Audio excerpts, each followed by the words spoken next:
AI versus human therapist. Where does true care begin?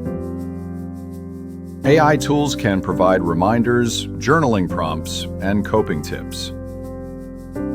Helpful, but limited. Therapy is more than information. It's connection and trust. Empathy can't be automated.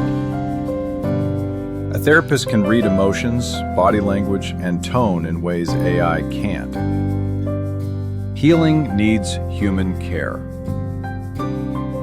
In moments of crisis, real judgment and compassion matter most. Human connection makes the difference. True healing comes from people, not programs.